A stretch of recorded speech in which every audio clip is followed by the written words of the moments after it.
central banks think that this is the future of money.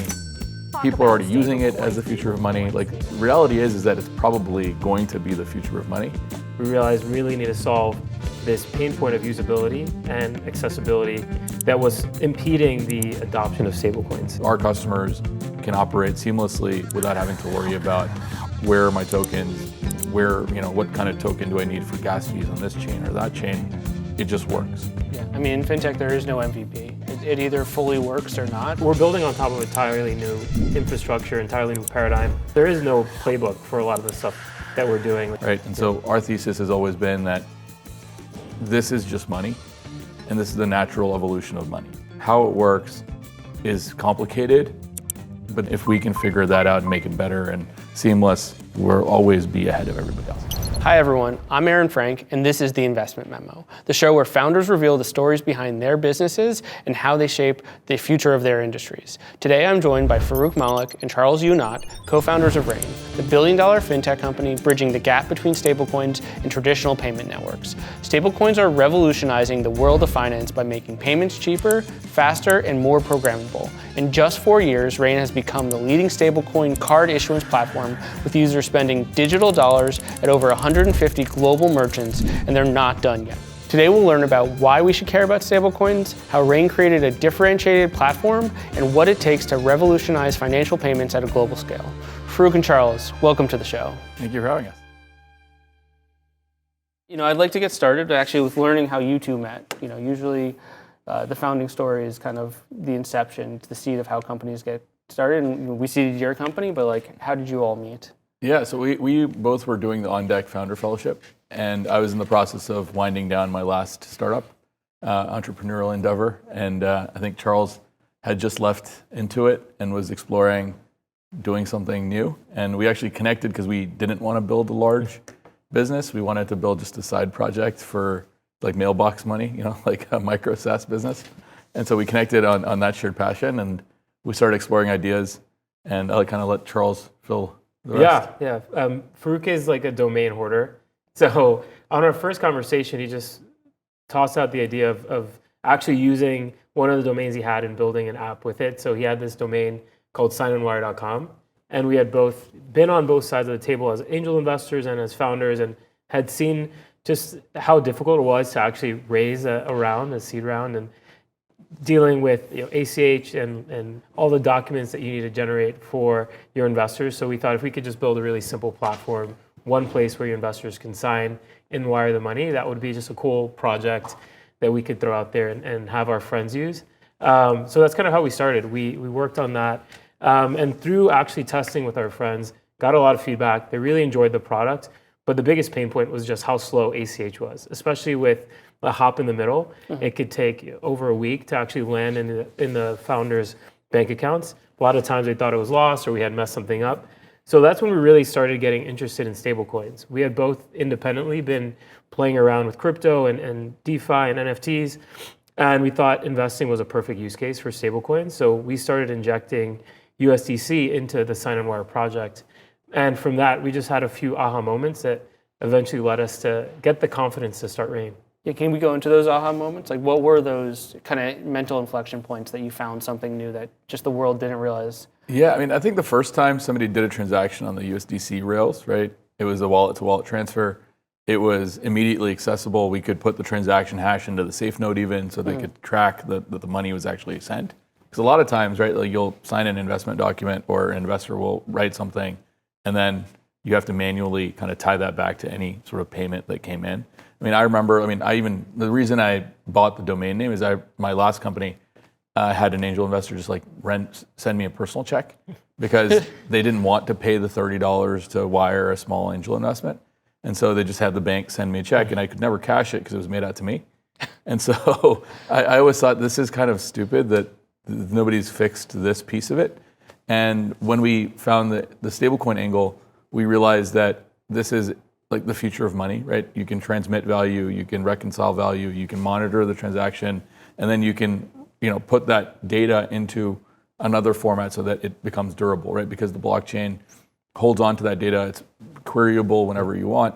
And so you can always go back and say, okay, this transaction actually was sent between this wallet and this wallet for this amount of money.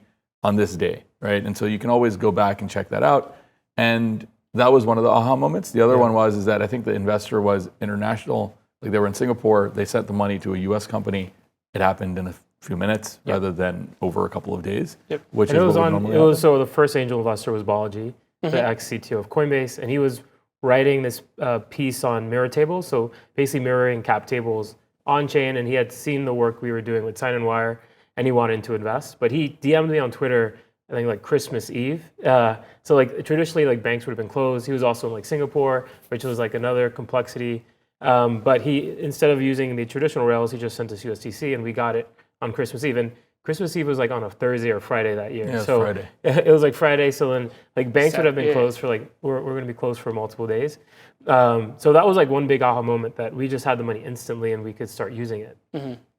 Well, you could start using it, but not actually, right? Yeah, Like that was a second like realization was, hey, we have this USDC, but we couldn't actually use it to buy a laptop or buy flights or anything that we would actually need to buy a business, which is when we realized we really need to solve this pain point of usability and accessibility that was impeding the adoption of stablecoins. Yeah. So let's dive into that. So that then led you to build kind of the first iteration of Rain, not Sign and Wire, right? Like that was how do we actually get card rails attached to this? So like what did that look like for And Rain? for us, like it was, a lot of it was driven by the fact that we had this aha moment that stablecoins are already here. And when we started digging into it, right, we were like, okay, well, we have some now. And we started exploring, and we had other customers that were using stablecoins to raise money. And I think one of those folks had referred another larger company that had done an ICO to us, and they reached out and they said, hey, it seems like you guys have figured out this USDC stablecoin on-ramping thing. How do we pay for laptops or AWS? And that's when we started just like having more conversations and realizing that there were people that had millions of dollars, tens of millions, hundreds of millions of dollars of capital that they needed to operate their business. And they were stuck in this like future of money, which was effectively useless, right? It was like this massive economy that didn't have any. But no actual dollars. Yeah, exactly. And so that's when we realized that the future is already here, right? People are using this as money. They expect it to behave like money, but it doesn't, and they can't, right? And so that's where we started thinking about, okay, in the future where this is treated as regular fiat or regular value, what are all the primitives and infrastructure pieces that need to exist to make that possible? And at the same time, we were doing some research and realizing that central banks globally had been talking about distributed ledger technology and tokenized, CBDCs or tokenized bank deposits or whatever it was. Yeah. And they'd done a bunch of sort of sandbox things with various central banks. And we started realizing that like central banks think that this is the future of money. People are already using it as the future of money. Like reality is that it's probably going to be the future of money. And so that's when we started thinking about, okay, like card payments were a good way to, utilize the network effects of Visa or MasterCard that they've built up over the last several decades. Yeah. And then the thinking was if we can connect a stablecoin payment or stablecoin value to a traditional payment rail that already has, 80% of global merchants on it, that solves that like sort of majority of payments that you would make problem, where now you can use stablecoins, you can use it for the vast majority of payments that you would make as a normal person or a business. And that's the opportunity that we started going after with the idea that card payments are also the most complex. So thinking was if we can start with the most complicated, but also the one where if we unlock it, we get massive distribution, it was a good place to start. In some sense, what you're taking is turning stablecoins, USDC in this case, into actual legal tender, right? Like previously it was essentially digitized treasuries, which CBDCs kind of became a four-letter word since then. But you were actually able to turn working capital into actually doing the work it needed to do. I think so. You were issuing a card for these companies, right? You were kind of building a direct-to-consumer product. The company today does something slightly different. I hate to call it a pivot because it's not a pivot. It's a kind of an evolution and iteration. For the audience, I'd love for you to tell them what Rain does. I'm happy to. Yeah, I think for us, right, we realized that this was a trend that was happening.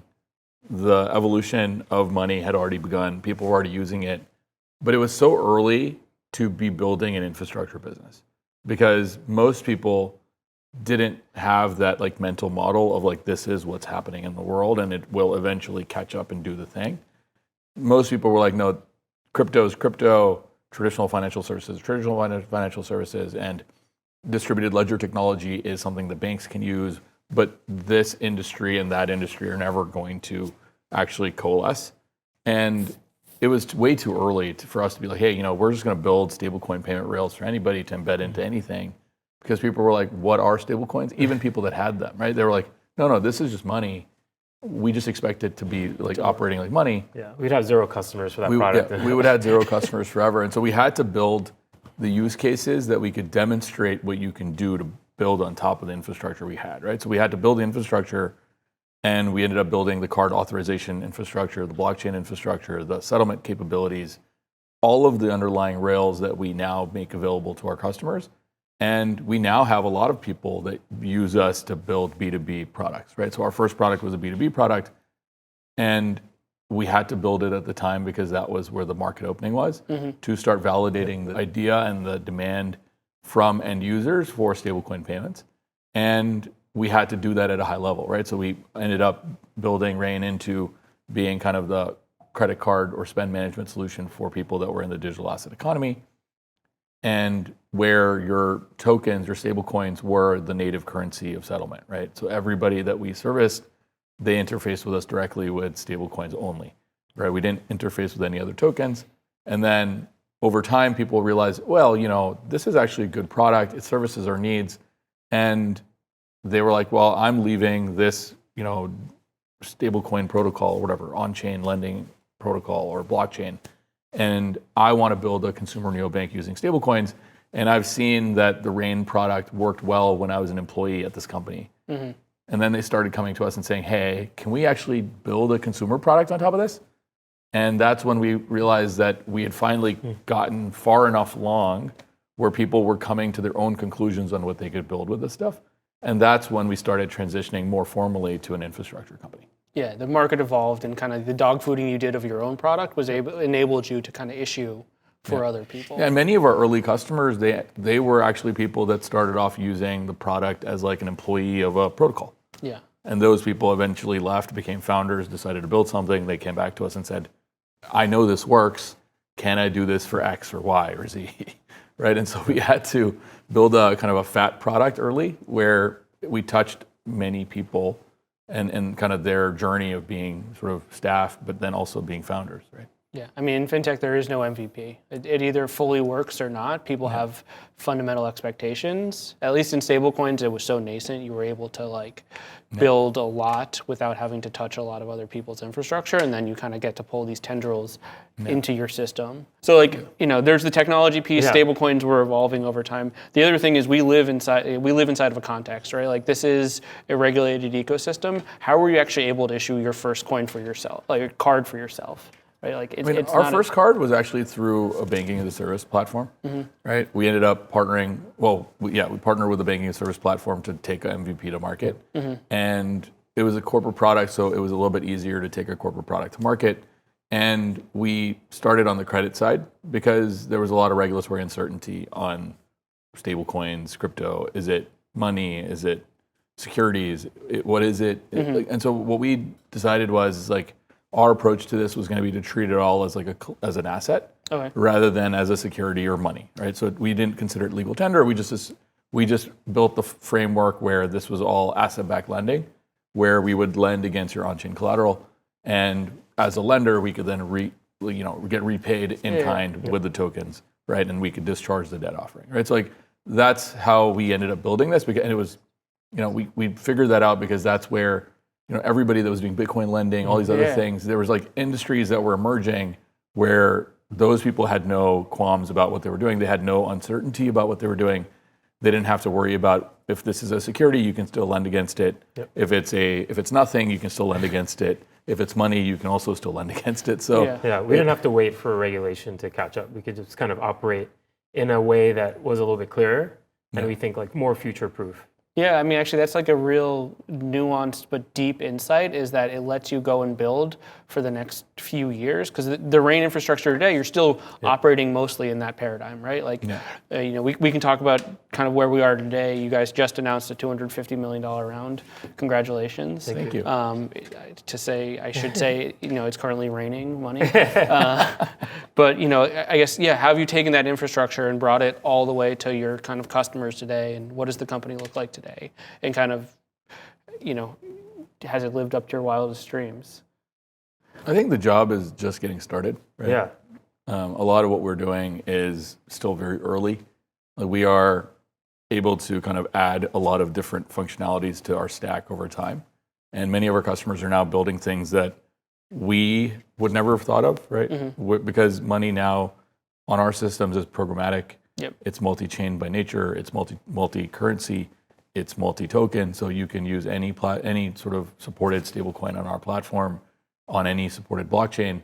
And so we have the most flexible stack that we've ended up building just by the nature of having to build it for all the customers of all the different blockchains that we had. Yeah. And now a lot of different customers are able to build new types of solutions that wouldn't be possible with anybody else. And it's all been really driven by what customers are telling us, right? Early on, the early adopters for stablecoins were these DAOs and digitally native companies, crypto funds, and we just slowly expanded that time as people have asked for more things and tried to do more things. So a lot of our product roadmap has just been what customers are telling us, which is the easiest way to build is when your customers can just say, hey, here are the 50 things I'm trying to do, and then we can just keep ticking away at those things.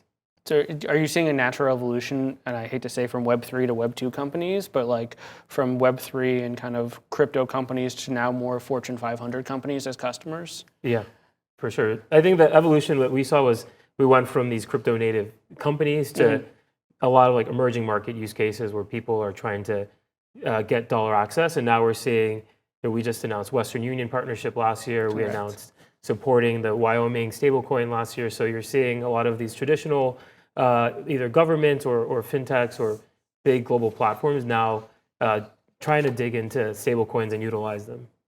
I mean, that makes sense. What's, I guess, the craziest thing you've seen? Yeah, I mean, we've seen a lot of really interesting things, right? Like where there's programmatic withdrawals against a DeFi protocol when you swipe a card. So we can tokenize a single swipe and we can sell that receivable either to a DeFi protocol or sell that receivable directly to like a warehouse facility without having to hold capital, working capital.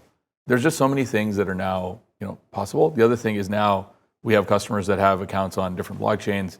When they swipe a card, for settlement, we can actually pull funds or use funds on different blockchains to actually discharge that transaction. And we can even support like multi-token settlement. So if you have one balance in stablecoin A, another balance in stablecoin B on 3 different blockchains, that doesn't matter, right? So our customers can operate seamlessly without having to worry about where are my tokens, what kind of token do I need for gas fees on this chain or that chain. It just works, right? And so our thesis has always been that this is just money and this is the natural evolution of money. And so we don't really think about it as, well, the blockchain infrastructure is going to be this or it's going to be that. Our view is that in the future, people want it to work, and that's all everybody cares about. How it works is complicated, but that's where the opportunity is. And if we can figure that out and make it better and seamless and be ahead of everyone else, we'll always be ahead of everybody else. How do you, customers telling you what you want, how do you actually go out and build those features when it's just greenfield in front of you? Not from necessarily what you're building, but actually how to build it, because payments is, the networks have been around for 50, 60, 70 years now, but like actually how all these protocols work under the hood and then to mudge in crypto on top of that is just not simple. How do you go about doing that?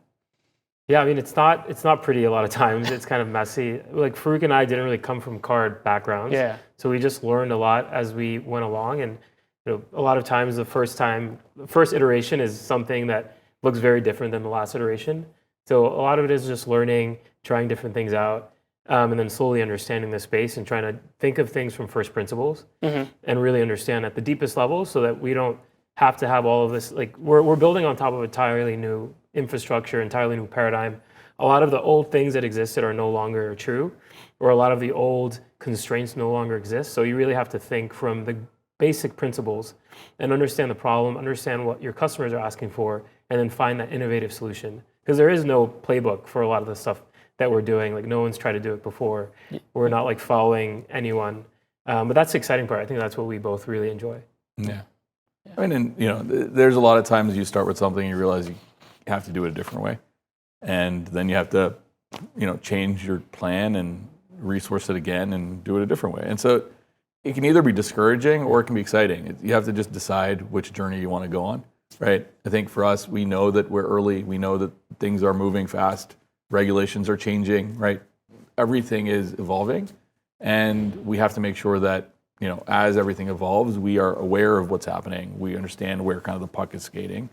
And we can build into where reasonably we expect things to end up, right? And sometimes we'll get it right. Other times we'll get it wrong. We'll have to change. When we come back 5 years from now, what does this look like?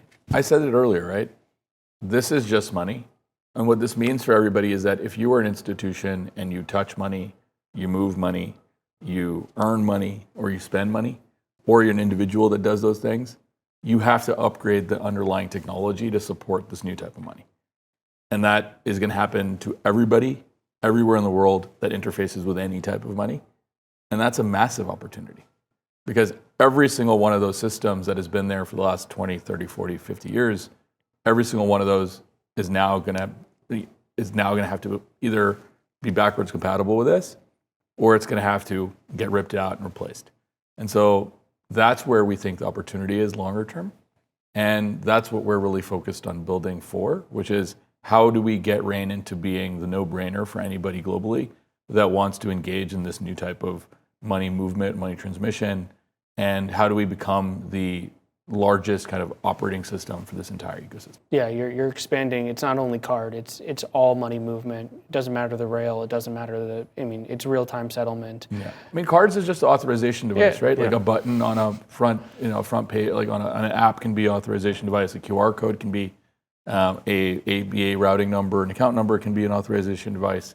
So for us, the way we think about this is that the account infrastructure is changing, the underlying tokens that represent money are changing, but they're now programmatically capable, so you can actually move them with an API to wherever they need to go, right? Yeah.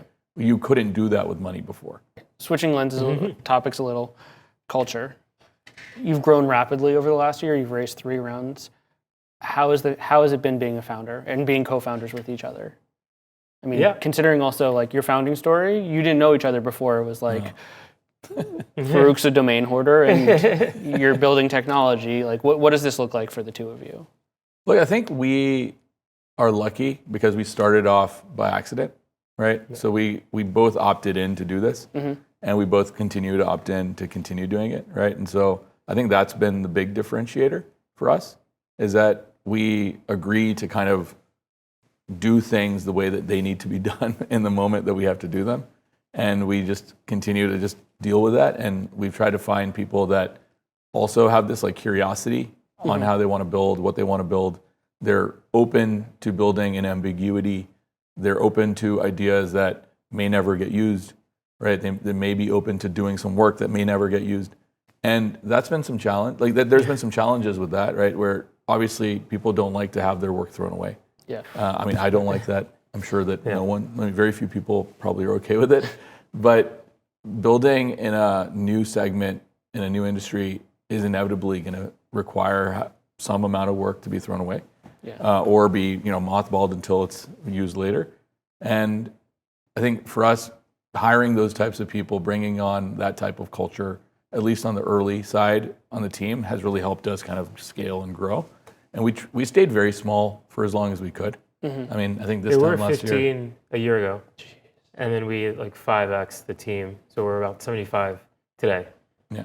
So we kept the team really lean, just to skeleton crew to survive and prove out what we needed to prove. And then once we felt like we hit real product market fit, started growing the team. Yeah. And a lot of it is, we want to find people with high agency, right? People that like identifying and then solving problems, rather than just people that like identifying problems. And also work with people that thrive in ambiguity, right? Like you have to figure out where the right next step is without necessarily knowing. Because again, we're like Charles said, there's no blueprint for what we're doing. Well, it's similar to the payment side of this. Yeah. For the company building, there is, there's an infinite number of entrepreneurs writing books and coaches writing books, but every company is bespoke. And every journey is different, yeah. Exactly. Yeah. And I'm hearing agency, I'm hearing curiosity. Is there any other trait you're thinking of, like, as you kind of hire people? I mean, low ego is something we always really try to screen for in the company. I think that's one of the reasons why we were able to be so lean for so long is a combination of those three. Is like people that we trust that to go tackle hairy problems, that are just driven by the mission, driven by the work. So I think that's like been a key part of success is keep the team lean, hire people that we trust that have high agency and low ego, and then can just go and deliver on a pretty ambitious set of goals that we set forth the team every year. Yeah. Yeah, and we try to make sure that every year there's a single unifying goal for the whole team. There's a North Star. And everything that we're doing is for that one goal every year. And we've tied sort of, performance to that, compensation to that, and it's just and our sales team doesn't have any quota. It's all tied to that same one goal. So there's not this perverse incentive of like signing a deal that maybe doesn't drive like the longer term goal that we set. So everyone's aligned on, hey, here's the goal. Whether you're in compliance or you're an engineer or you're in sales, like we're all driving towards that. And we're all thinking with like a whole company mindset. I mean, that also keeps you incredibly customer focused and aligned, right? Yeah. Like that's one of those, especially as an infrastructure provider, you in theory could do perverse things, but this builds you for the long term. Yeah. I mean, it's also important to have something that is dead simple for people, right? Whenever you're arguing over this way or that way on whatever it is, just point to the say board. which one is going to get that, and then you just do that one, right? I mean, that makes sense. The other thing you've been able to do besides fundraising, which is incredible, is you've been able actually to make acquisitions, which in my kind of entrepreneurial journey and on this side as a VC, I haven't seen companies at your size, especially if you went from 15 to 75, also be able to acquire and do it efficiently and effectively. I've seen it done, but I've seen it become train wrecks. Seeing kind of Rain from the inside, I've seen you do it incredibly well. Is that just tied back to the culture of you're actually looking for both teams and product, but then you were also able to filter that out? I mean, for us, one of the big things we look for, right, is those same traits in the teams we are acquiring. Yeah. And we do try to spend some time getting to know them before we, make a offer. And the other thing is we try to find things where directionally we are going to need to do these things anyways. And so how do we kind of accelerate the development of, something by acquiring the team or the company that does it well, that we admire. And then a lot of times what we also try to do is figure out ways where immediately we're adding value to the people that were there and the team. Right, so we don't acquire for the sake of just acquiring and then bringing the team on and deprecating everything. We like to acquire and try to embed into kind of functions that we have that we're investing in. So that way, when you come in, you have more resources to be doing the things that you were previously doing rather than less resources, right? And we're not trying to stand in the way of those teams. We're trying to accelerate those teams. And what we try to do is we also try to bridge a lot of the things together with a more cohesive long-term vision rather than keeping things kind of in individual silos. Because what we've seen, I mean, there's lots of acquisitions that have happened over the last year or 2 years. A lot of times, many of these things are not cohesive, right? So people are like, oh, well, is this the same as that now? And you're like, no, these are all different. We try not to do that, because we think that that's confusing for customers. Yeah. And so we just try to upgrade the quality of experience for the people that are continuing to use that product and just accelerate resources so that you're getting a better experience as an existing customer. Our customers are getting access to a better product and doing it faster. It's all one platform. You're just up-leveling. You're not dealing with 3 different companies to do one product. Yeah. And I would add, I think a lot of it is relationship-based. So these were all teams that we had known for a long time, had admired for a long time, we're building alongside of. So it made it really almost natural when the acquisitions happened to, I feel like we didn't really lose a beat when they brought them in, and we were actually able to accelerate, which I think is rare in an acquisition. No, it's really rare. It's why I bring it up, because I've seen acquisitions happen, and it's a boondoggle for the next 3 months trying to integrate and trying to figure out how to even like bring the employees into the culture and understand what you've brought to bear. I guess that leads me to another question. What do you view as kind of the secret of a great partnership here, right? Like as you think about acquiring, but then also you have customers, what makes the ideal deal for Rain in working with other people? Our customers really, they drive these decisions, right? So when customers say, I need this or that, and I need it by this time, like that gives us a lot of impetus to figure out how do we do that, right? Can we do that internally? Do we need to do that with some sort of external combo? Do we do that with a hybrid of all these different things? And that's really how we decide prioritization, right? We have large customers want something, how do we figure that out? The other side of it is a lot of times regulations are changing. How are we going to get on the other side of that regulation into more of a compliant or long-term compliant state with new rules coming in, right? And so a lot of that is driven by our regulatory analysis, and then we're figuring out these are the things we have to do. We can either do it in-house or we can partner or acquire somebody that already has pieces of it. Because ultimately, when you're building a company, there's constant trade-offs of time versus money. And sometimes it makes sense to spend the time to save the money. Other times it makes sense to spend the money to save the time.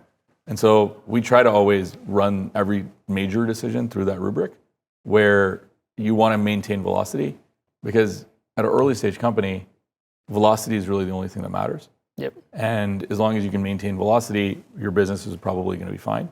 But these elements of uncertainty always have this, there's a natural pressure to slow down, right? When you bring in new people, there's pressure to slow down. You hit milestones, there's pressure to slow down. Rules are changing, there's pressure to slow down. So you have to keep continuing the inertia. Otherwise, the wave will break, right? Yep. Yeah. We're also lucky, just the nature of our business. Incentives are usually very well aligned, where if our customers are winning, we're also winning. Yeah. So we're just always incentivized to make sure that our customers are winning, that they're happy, that they're growing. Because if they're growing, that means we're growing. That makes sense. Speaking about growth, what have you looked for in investment partners throughout the years? Like how do you decide on who to really choose and to partner with? One of the rubrics that we have for figuring out who we want to partner with is people that have been involved in large, ambitious companies before, and people that have been there in the room when large things are being built, but also all the challenges that emerge of building something large and audacious are being sort of overcome. And so that's been one of the models that we have, which is working with people like Lightspeed, where you guys have backed a lot of big companies, right? And so a lot of people around the firm have been there. They understand kind of what happens when you go through various different phases. We've gone through a number of phases very quickly this last 12 months. And, we're doing it for the first time. Yeah. And so it's helpful to have people that are not doing it for the first time. And that's probably the number one thing that we look for. Yeah. And then I think every round, the needs of the business have been slightly different. It's been harder for the last three because they've been so condensed. But definitely for the seed round, what we was really excited for us with Lightspeed, besides just the history of backing a lot of great teams, was Lightspeed's experience both in traditional financial services, but also backing a lot of great digital asset businesses. So it's rare to find a firm that has both of those experiences in one place. So for the seed round, that was one of the big things that we were looking for. And for our subsequent rounds, there has just been different things that we felt like an investor could add value, that we felt we were missing, or that we would like different input on. Makes sense. Yeah. From that growth perspective, it's been a whirlwind year. How have you maintained your relationships as co-founders? Right, like it's in some sense a more intimate relationship than a marriage. And so I remember when I was a founder, I had 4 other co-founders. We'd have these hours-long dinners just sitting around a table talking and just trying to hash things out. It's probably a little bit easier with only 2 of you instead of 5 of us. But yeah, how do you do that? I feel like our communication is very efficient, I would say. I think we're always pretty well aligned. We will just be slacking each other throughout the day, a few lines at a time, and just keeping each other. We rarely have very long, sit down for an hour or 2. We're just always just aligned, I think, throughout. Yeah, it's kind of weird. I don't know how we do it, but we don't really have a standing meeting. We do. Yeah. We rarely. Yeah, we rarely actually take it. It's the days are so busy. We maybe once every other month we'll actually do it. And it's 30 minutes, and we generally use the first. 15 minutes, and then Yeah. that's it. But Yeah, probably like leaving here, we'll walk to the train station, and that'll be like we'll get a lot done in like a 15-minute conversation, and that's enough alignment for like the next 30 days on. I mean, when you're growing that fast, you can only really plan 30 days out anyway. That's kind of, I mean, I think that's been kind of our superpower, right? Is like we've just figured out how to stay aligned and, really focus on only the big things, because the small things really they're taking care of themselves, really. If you get the major things right and you're directionally correct and you try not to spend too much money or grow too fast or try to bring people in that don't fit the bar, like those, if you just prevent yourself from making the common mistakes, you can generally continue growing and being successful without having like all of the common pitfalls that happen, like because common mistakes equal common problems. Yeah. And our division of labor is I guess pretty clear. Yeah. So I think that's helpful, where we complement each other like nicely. Like there's not a lot of places where I feel like there's room for like Farooq trusts the areas that I'm working on, and then I trust the areas that he's working on. Yeah. Also, I mean, this is the first time I'm reading our seed memo. I don't think Ansaf shared this with us. This is the first time. We don't share our memo. This is actually what I've learned. Just for this podcast. Yeah. It's only for the podcast. I actually told Justin, he's like, what are you talking about? If you look at the front, it's kind of the updates I've made since November, when you emailed me being like, hey, can you get on the phone? And I was like, sure. What are your reactions to the memo as you look at it now, 4 years later? Yeah, I mean, it's funny to see like people that you guys mentioned as competitors. And just like how much has changed, like even how you reference certain things. I think the vernacular that's used in the space has shifted. Like I don't even know if there was stablecoins mentioned at all in the seeds, because it just wasn't. Yeah, I mean, it says like digital currency. Yeah. And it says DAOs. Yeah, Web3 DAOs. Like it's a lot has changed. Like even though the actual product I feel like hasn't changed that much, just the way the business is described, the way that we pitch it, it's so different. Yeah, if you had to go back to 2022, what advice would you give your younger selves? I don't know. I think I find those questions always really hard, because you are where you are right now because of everything that happened. So it's like a butterfly effect. If I changed one thing, we probably would have been in a very different situation than we are right now. I mean, I'll tell you the difference like between this company and like other times I've tried to be like, like start a company. It's like this time we had periods of time where very few things happened, right? And we just kind of, I mean, we continued growing throughout that time. Like I don't think we've ever had a down quarter.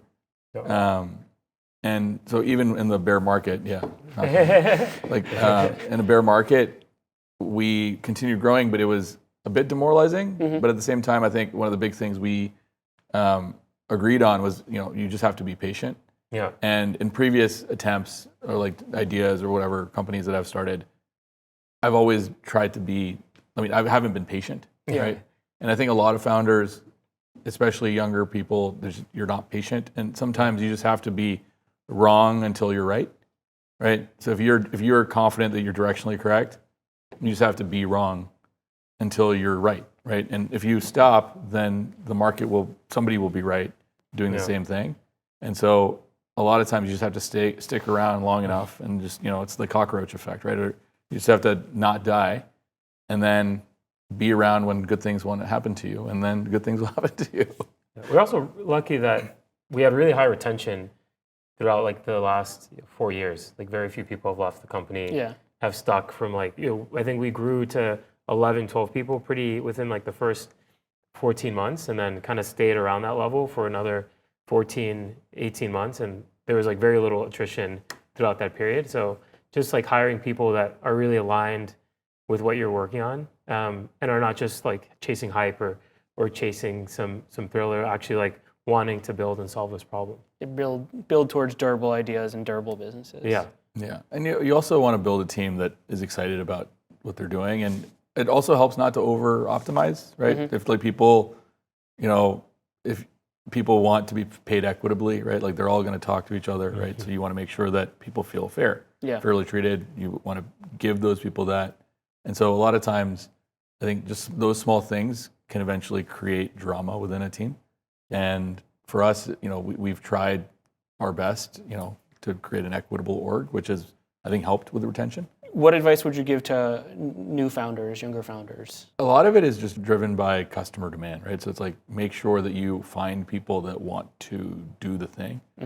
a lot of times people will tell you what you want to hear. Like in my last company, I actually hired somebody as a consultant, and their job was just to tell me what sucked and what was all terrible about what we were trying to pitch. And they weren't allowed to say something nice. And so like just from that experience, like I learned that people will tell you what you want to hear a lot of times when you're a younger founder or like earlier stage company. And you really got to get into the nitty gritty of if somebody wants something, they will ask you when they can sign up. Yeah. And they won't say, yes, I'll want it, but come back next quarter. That's a no, right? So like a lot of times when we were talking to people about, hey, what if we build a way to spend stablecoins? The first couple of customers we talked to, or folks in the industry we talked to, they said, I want this right now. When can you come back and give this to me? How soon can I pay you? Yeah. Like, please call me the moment you have it live. I don't care if it doesn't work that well. Yeah. I just need to be able to run my business. Yeah. You solve such a hair on fire need. Yeah. And Even if it's only just for 5 people, like that, you can grow from that. Yeah. And that was a really great experience because that, like, I think one of the first customers for Rain ended up referring it to like another 30, 40 companies. And then those people ended up referring it to other people. And eventually we just got into this, like we became one of the default tools in the market. And it was a small market, but many of those people, like I said, went on to start bigger companies and do other things. And those people had good experiences with us. And then it started snowballing from there. Yeah. I think for me, a lot of the times when I've talked to younger founders, they struggle where maybe they're really successful in college and in their first job, but you kind of have to throw away a lot of the things that made you successful in those previous things because being a founder and entrepreneur is so different. Like there's no right or wrong. No one's going to tell you what to do. Like you can't really seek approval from even investors or other founders. Like you have to answer a lot of existential questions of why you're doing this and what you're building and what you're trying to get out of it. Because there is no right or wrong. Like it's really like what you want and what you're trying to build and how you want to dedicate the 10 plus next years of your life.